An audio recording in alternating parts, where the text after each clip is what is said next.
Il était une fois un prince qui avait une fiancée qu'il aimait éperdument. Un jour, il lui dit « Ma bien-aimée, le roi mon père est au plus mal.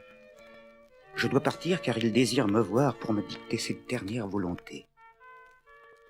Reçois cette bague, symbole de mon amour pour toi. Attends-moi, je reviendrai te chercher pour t'épouser et te mener à ton futur royaume. » En effet, le vieux roi vivait ses derniers instants. Il fit promettre à son fils d'épouser une certaine princesse, riche héritière d'un pays voisin.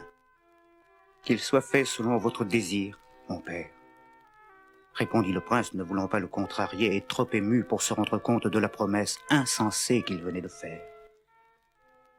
Quelques minutes plus tard, le roi mourut. Monté sur le trône de son père, le jeune roi, pour tenir sa promesse, demanda la main de la princesse voisine, laquelle lui fut tout de suite accordée. Quand elle apprit la nouvelle, la première fiancée faillit en mourir de chagrin. Ne sachant qu'entreprendre pour la détourner de sa peine immense, son père lui dit « Ma fille, ne sois donc pas si triste.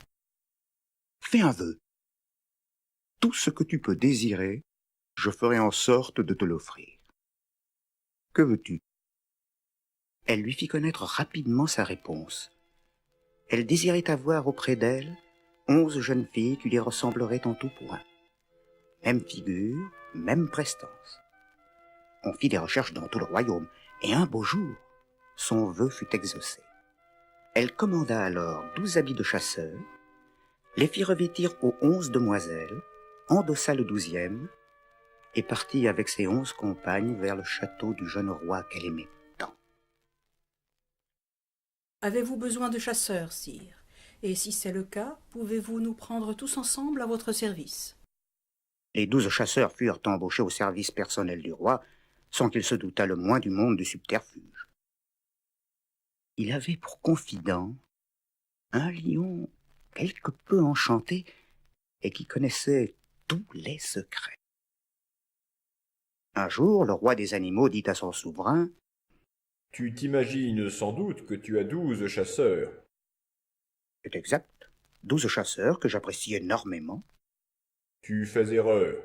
Ce sont 12 jeunes filles. » « Je sais que tu as un don extraordinaire qui te permet de connaître tous les secrets, mais vraiment, cette fois, je crois que tu exagères. Ou alors, prouve-le-moi. » C'est bien simple. Fais répandre des petits pois dans ton antichambre. Et observe bien. Les hommes ont un pas ferme. Ils écraseront les pois sous leurs pieds sans en déplacer un seul. Les femmes, en revanche, trottinent, glissent et sautillent. Elles enverront partout rouler les petits pois. « Oh la garde, que l'on répande des petits pois par terre. » Mais un garde du roi qui connaissait le secret et qui aimait bien les 12 soi-disant chasseurs, alla les avertir. « Merci beaucoup de ta loyauté, mon ami. Demain, mes compagnes, surveillez-vous bien et marchez d'un pas assuré sur les petits pois. » Le lendemain, les jeunes filles prirent donc bien soin de marcher lourdement en écrasant les petits pois.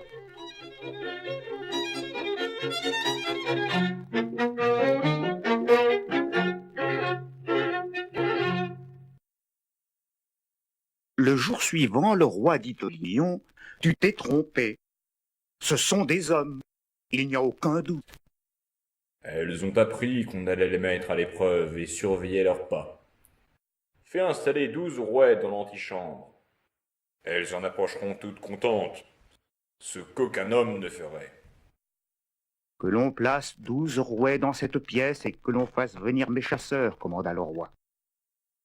Le garde fidèle avertit encore la jeune fille qui recommanda à ses compagnes de ne pas tomber dans le piège. Demain, mes compagnes, surveillez-vous bien et ne jetez pas un seul regard aux rouets. Le jour suivant, les jeunes filles ne prêtèrent même pas attention aux 12 rouets. Le lendemain, le roi dit à son lion « Je pense que tu t'es encore trompé, ce sont vraiment des hommes. » Elles ont appris qu'on allait les mettre à l'épreuve et surveiller leurs gestes. Cela suffit. J'avais une grande estime pour toi.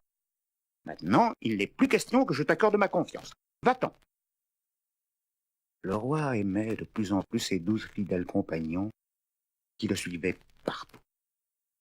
Un jour, il les rassembla. Mes amis, on vient de m'avertir que ma fiancée, la princesse voisine, doit arriver à la fin de la journée au château. Nous allons partir ensemble à sa rencontre. À ces mots, la première fiancée qu'il aimait tant s'évanouit. Le roi se précipite vers celle qu'il croit être son plus fidèle chasseur. « Que se passe-t-il, mon ami ?» Il lui ôte son gant et voit briller la bague qu'il avait offerte autrefois à la jeune fille qu'il aimait. Une grande tendresse lui inonde tout à coup le cœur. « Pardonne-moi de t'avoir fait tant souffrir. Tu ne me quitteras plus désormais. » La jeune fille reprend connaissance. « Garde, nous ne partons plus. Que l'on dépêche un message à la princesse voisine.